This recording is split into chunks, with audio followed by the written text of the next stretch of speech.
Costello, come over here. Look at you. Look at yourself. You're all covered with dust. Huh? You're all covered with dust. When did you get so dirty? I was over at your house, Abbott. I've been helping your wife do her spring cleaning. My house isn't that dirty. Oh, no. When I got through cleaning, we found 4 new rooms. Hey, Abbott, I nearly got... No, Abbott. Hey, Abbott, and I nearly got arrested, too. No, nearly got arrested. How come? I ran out on the porch to shake the dust mop, and a woman across the street called the cops. Why? She thought I was choking your wife. Oh, talk sense. You know, you ought to have a house of your own and settle down. Find some nice girl. Why is it you don't ever seem to get along with girls, Lou? Abbott, when it comes to girls, I really got a late start in life.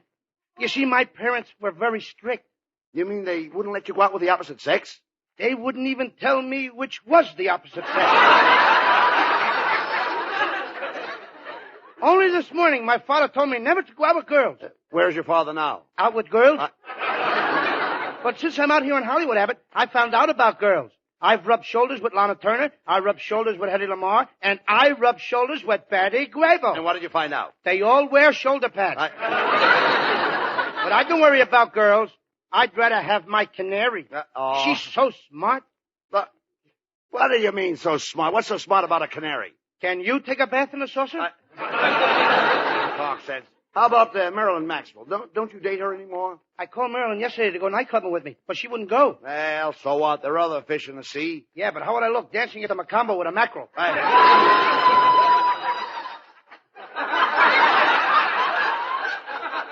Costello, you're the dumbest man I ever met. You're a baby baboon. Well? Did you hear me? Yes, Daddy. Listen to me, you nitwit. Tomorrow's Marilyn Maxwell's birthday. Now, if you want to make a big hit with her, why don't you buy her a nice present? Well, I only got a few dollars, Abbott. I can't buy her nothing expensive. Oh, have no fear, Costello. Bud Abbott's your pal. He'll help you. You know me. Yes? I'll show you how to make some money fast. We'll invest your money in the stock market. Now, you know my brother has a seat on the curb. Yes, I know. Isn't he afraid he'll catch cold sitting there with his feet dangling in the gutter? No, you dummy. When I say he has a seat on the curb, I don't mean he sits on the curb. I mean his seat is on the curb. No matter how you look at it, Abbott, he's a loafer. No, he's not a loafer. He's a broker. He ain't any broker than I am. Costello, he's not broke. He's a broker. A broker is a trader. Your brother's a trader? Yes, certainly. He's one of the biggest traders in the country. Bigger than Benedict Arnold? Costello, Benedict Arnold was a traitor. My brother is a trader. He goes into the market and sells short. He sells shorts. Oh, you mean he's an underwear trader? No. Now, my brother sells short in the market. He's a bear. A man that sells his stock short in the market is a bear. Any man that will sell his shorts in the market deserves to be bear. Oh, Costello, there are 2 kinds of traders in the market. There are bears and bulls. Now they got bears and bulls in the market? That's right. No wonder the meat I've been getting is so tough. No, you idiot. I'm not talking about a meat market. I'm talking about a stock market. The traders are called bears and bulls. The bulls are short and the bears are short and the bulls are long. And they're always fighting each other. And that's what makes the market go up and down. They got long bulls fighting short bears, and the market is going up and down? Yes, certainly. No wonder the joint is jumping. Hey, Abbott, have you ever been mixed up with them bulls? Why? You sound like you had a couple of snorts. Oh, you dummy. I'm only trying to explain to you that my brother is a broker and he has a seat on the curb. Did he always have a seat on the curb? No, he used to have a seat on the exchange, but the bottom dropped out of his shares. The bottom dropped out of his shares? Yes. Well, if he's too cheap to get new bottoms for his chairs, let him sit on a curb. Oh. No. He's doing all right. He made a fine investment. He just bought some gilt-edged debentures. Then why don't he get up off the curb and sit on the debentures? No. Shut up and listen to me. My brother is a broker. He takes people's money, invests it. He puts it in something. What does he put it in? Well, sometimes he puts it in oil. He puts money in oil? Certainly. Oil is a solid investment. Oh, I see. He puts it in solid oil. Then I suppose he pours vinegar on it and eats it. Now, there's a pretty picture for you. A bowl of crispy 10s and 20s with mayonnaise on the side. Oh, no. You simpleton. You can't make a salad of money. Money is legal tender. No wonder it's tender. Your brother keeps digging it and deeping it in oil. No. He does not dip it in the oil. He invests it. Here, I'll give you an example. Suppose you want some steel stocks or copper stocks. Or you want to get into American cans. That did it, Abbott. This time you've gone too far. What do you mean? Well, I didn't say nothing when you told me your brother sits on a curb in his shorts. I didn't call the FBI when you told me that he was a traitor. And I didn't squeal to the Humane Society when you said he chases long bulls and short bears around in the market. But when you have the nerve to tell me to steal stock so that a copper can throw me in the can, you have not only blackened my good name and impugned upon me, but you have cast a smog over the United Nations Conference, and that's not good.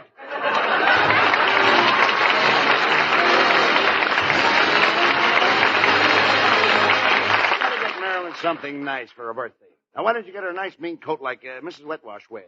Now, that's an eastern mink with fur 5 inches long. It looks more like a western skunk with 5 o'clock shadow. But you should give Marilyn something expensive. She never forgets you. You're right, Abbott. Last year she gave me a lovely present. A Japanese harikari sword with a complete set of instructions. You talk sense. If you invest those few dollars on the stock market, you can make enough money to buy her a mink coat, Lou. Well, if it isn't Mr. Abbott. Oh, I see you're going back in vaudeville. Mrs. Wetwash, I am not going back in vaudeville. Then what are you doing with that trained seal? Oh, pardon me. It's Costello. Now, just a second, Mrs. Wetwash.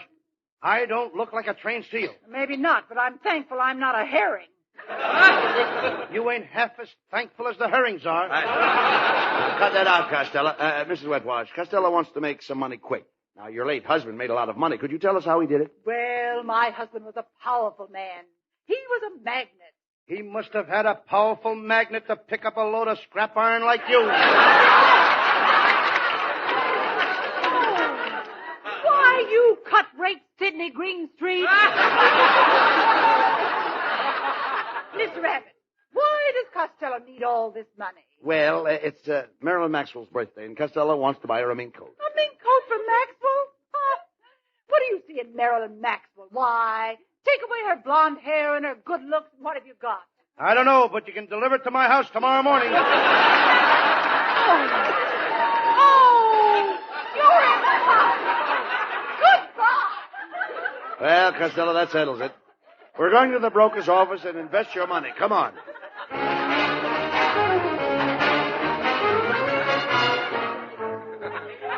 Well, here's the broker's office, Costello. Let's go and invest your money. Then you can buy Marilyn that mink coat. Abbott, I think it's better if I buy her one of them machines and let her whip up her own mink coat. Now, wait a minute. What kind of a machine whips up a mink coat? Ain't you never heard of a mink's master? Never mind that. Come on, let's go in. Hiya, fellas. Well, Skinny Ennis, what are you doing? Buying some stock? Yep. I got all my money invested in the Doodah Company. They make zippers. Zippers? Sure. Ain't you never heard of zippity-doo-dah? Get out of here. How do you do, suckers? I mean, gentlemen. I'm a stockbroker. What can I do for you? Well, my friend Costello here would like to invest in a quick-moving stock. Okay, then grab this kitchen chair and this whip and follow me. Why do I need the kitchen chair and the whip? I'm going to take you in the back room and show you some of our wildcat stock.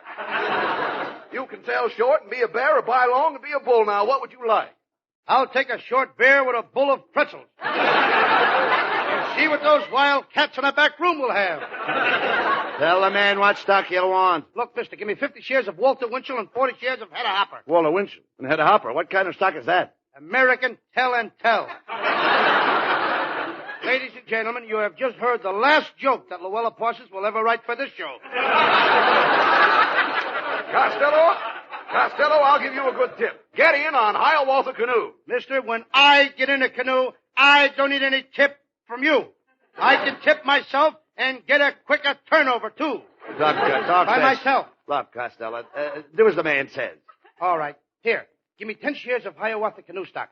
Attention, latest stock quotations.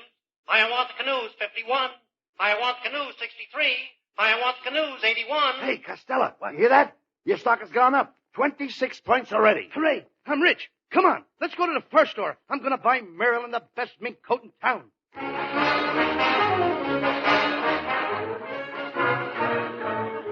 Well, Costello, they've certainly got plenty of fur coats in this store. Oh, Come yes? on, let's ask the lady where the mink coats are.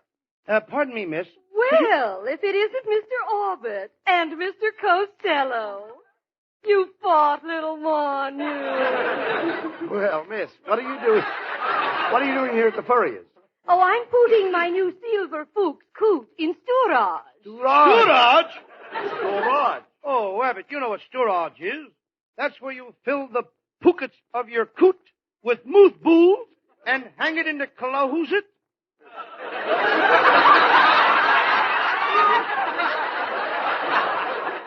Well, I must be dashing off.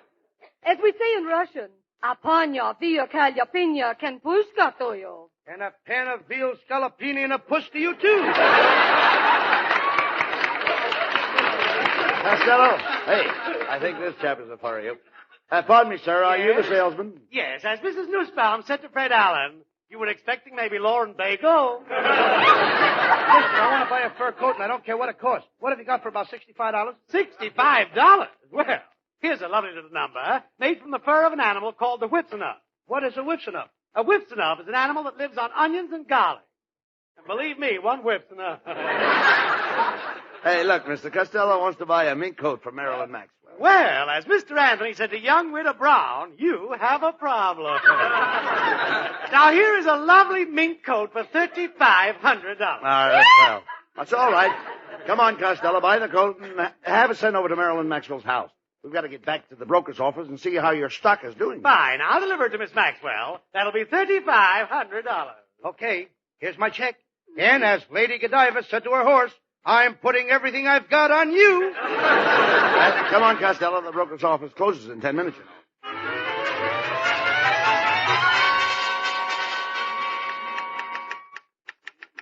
Hey, look, Costello. Hey, what? They're marking up the quotations on Hiawatha canoe stock. Hiawatha Canoe, 95. Quick, Abbott. I gotta mark down my profits. Give me a pencil. Hiawatha Canoe, 63. Give me another pencil. Hiawatha Canoe, 21. Another pencil. Hiawatha Canoe, 9.5. Pencil! Hiawatha Canoe, wiped out. Pencil! Pencils! Pencils! Anybody want to buy any pencils? Pencils for sale!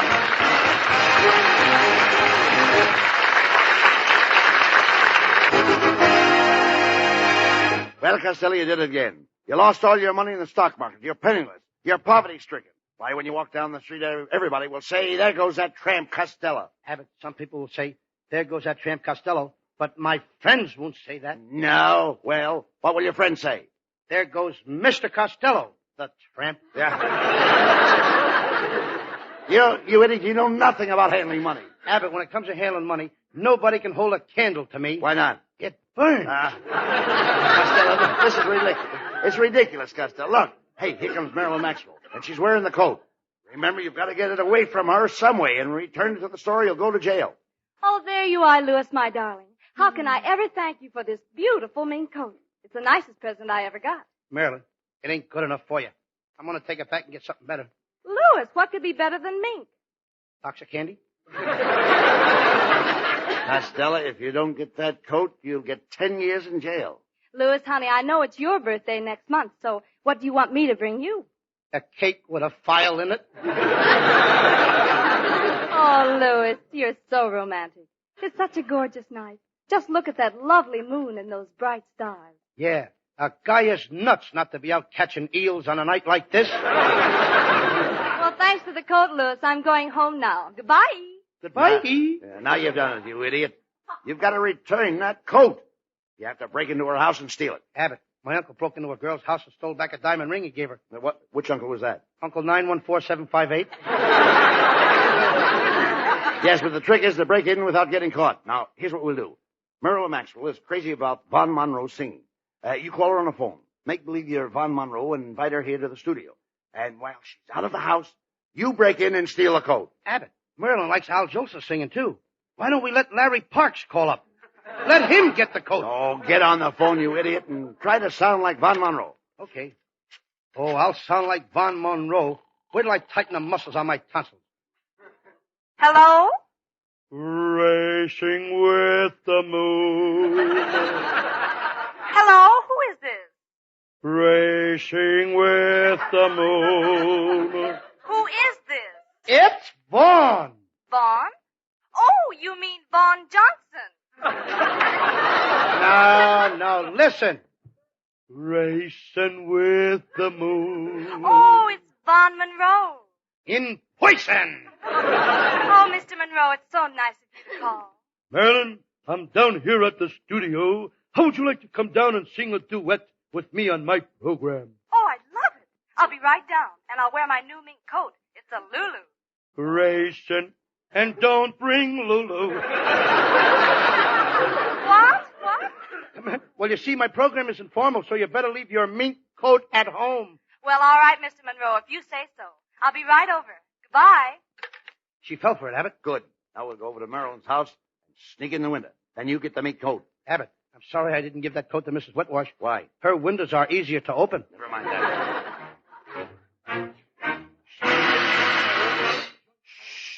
Costello. What? Now that's Marilyn's window up there. Yeah. Get a ladder. Place it against the house, and I'll climb up and open the window for you. Okay, here's the ladder. Start climbing.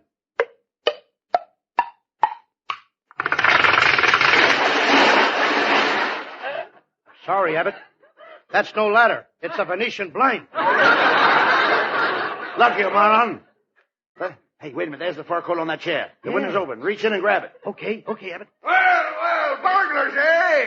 Come along with me. I'm taking you to jail. Oh, look, officer, we're Abbott and Costello. Now, if you'll forget about this little incident, I'll give you 2 tickets to our next broadcast. Threatening an officer, eh? Get in the squad car, the both of you. Calling all cars. Attention all cars. Attention all cars. That's the police radio. Calling car 18. Attention car 18. You are now car 19. Happy birthday to you. Happy birthday to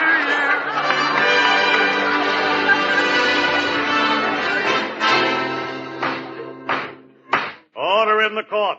Costello, you are charged with stealing a mink coat. What have you got to say? Your Honor, I can explain the whole thing.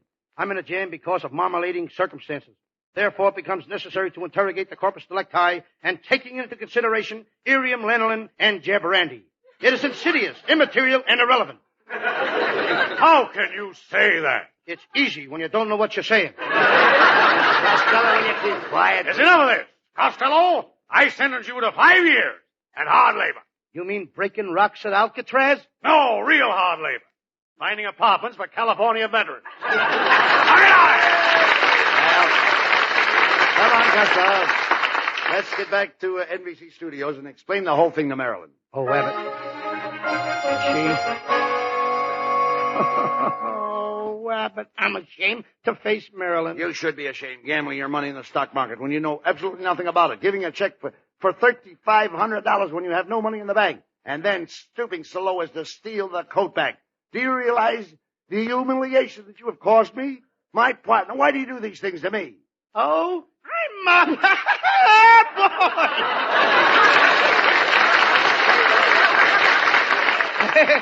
I wouldn't blame Marilyn if she never spoke to me again. Oh, Louis, the most exciting thing has happened to me. I just had a date with Von Monroe. He's so sweet, and he's interested in my singing, and he's going to be my manager. Abbott, you did this? Marilyn, why don't you let me be your manager? Costello, you know nothing about girl singers and what it takes to make a girl successful? I do, too. First, a girl has got to have a good voice. And? Well, it helps if she's pretty. And? And it don't hurt nothing if her father is president. Oh,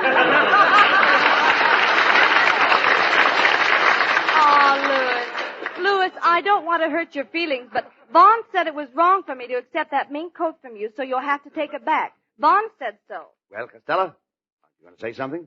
Racing with the moon.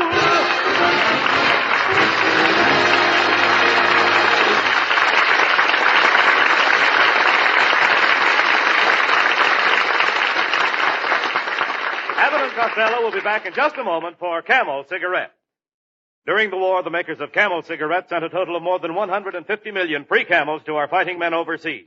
Now free Camels are sent to servicemen's hospitals instead. This week, the Camels go to Veterans Hospital, Marion, Indiana, USAF Station Hospital, MacDill Field, Tampa, Florida, U.S. Naval Hospital, Philadelphia, Pennsylvania, U.S. Marine Hospital, Memphis, Tennessee, and Veterans Hospital, McKinney, Texas. Camel broadcasts go out to the United States 3 times a week, are rebroadcast to practically every area in the world where our men are still stationed, and to our good neighbors in Central and South America. And now back to Bud Abbott and Lou Costello. Well, Costello, it looks like Von Monroe has cut you out with Marilyn Maxwell. Well, what are you going to do for a date tonight? Give me that phone. I can get plenty of girls. I'll get a date. Hello. Let me talk to Jane Russell. Yes, I'm a very, very dear close friend of hers. Who are you? Uh-oh. Her husband? Bob Waterfield, the football player? Oh, just tell her that Bob Hope called. Come on, Costello. Good night, folks. Good night. Good night, everybody.